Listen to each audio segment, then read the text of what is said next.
Hi, I'm a dog in South Korea, and today I'm going to give you a peek inside my life. For most who enter this world, the first day on planet Earth is a happy one, filled with love and celebration, and for the really lucky ones, a warm blanket, a family, and a home. But for me, that day was far from joyful. My life started inside of a freezing cold wire cage on a dog farm in South Korea, where dogs are bred and raised for meat. The cage was covered in poo that was so old it had built up in hard piles around the cage, and it smelled horrible. My mom was too weak, cold, and sick to take care of me well. My siblings and I would desperately try to drink her milk, but she had little to give. One day, Mom stopped moving altogether. I nudged her again and again, trying to get her to respond, but she didn't. Day after day, she became less like Mom and more like the grub that was collecting in the cage. This is where I grew up. About once a day, a man came to feed us, but our food came straight out of the garbage can. There are things in there that I didn't want to eat. Sometimes we were fed sick chickens who were still alive, dead pigs, or even our own friends, other dogs. This was my life, day in and day out, through the blazing hot sun, the wet rain, and the icy snow. The wire cage didn't protect me from the elements at all, and of course I didn't get a blanket to keep warm. After growing up in these awful cages for a full year, never experiencing the outdoors or what it's like to run or even to be clean, a man pulled me out of my cage and violently crammed me into an even smaller transport crate with like 12 other dogs. All of our bodies were contorted and I could barely breathe. There was howling and barking all around me, and I was in such terrible pain.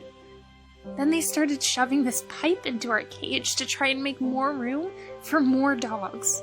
The dog next to me let out a huge scream as he was jabbed by the pipe, and he started to bleed. Then they grabbed our cage and they threw it onto the truck like a crate of potatoes, and we landed on top of countless other cages stuffed with dogs. We were all completely immobile and without any idea why or what would happen next. Hour after hour ticked by as we bumped along in the car without food or water. 20 hours later, we were still in this cage. I could feel some of the dogs going limp around me, unable to cling to life any longer. Finally, the truck pulled to a stop. Someone grabbed the crate I was in and kicked it off the truck, and we went crashing to the ground. Many of the paws and the tails that were sticking out of the cage were crushed and broken. Within moments, more cages packed with dogs crashed down on top of us until the truck was totally empty. Then I watched from inside my cage as the men grabbed dogs and hung them up, beat them, and killed them. I closed my eyes as I saw my brother hung up and beaten with a pipe. I wanted to help him, but I could barely even move. Then one of the men came toward me. Terrified, I felt metal prongs close around my throat. I was torn out of the cage and dragged by my exhausted body against the gravel. He hit my head with a pipe and threw me onto the table. I tried to get away, but the man held my face down so hard as he came toward me with a knife.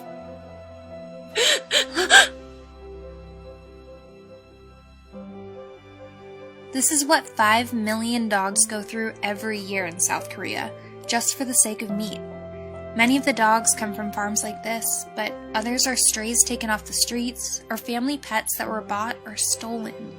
They're killed in all sorts of barbaric ways, from hanging, to beating, to throat slicing, to electrocution. Some dogs are slaughtered on farms, while others are killed at slaughterhouses, dog meat restaurants, or even people's backyards. Every 13 seconds, a dog is slaughtered for human consumption. We don't have to allow this cruelty in our culture, and dog meat certainly isn't healthy for our bodies. We can thrive on a plant-based diet, which is healthy, humane, and eco-friendly. So for all of the dogs who have feelings and want to live life every bit as much as you and me, please say no to meat and choose compassion for them, for us, and for our planet.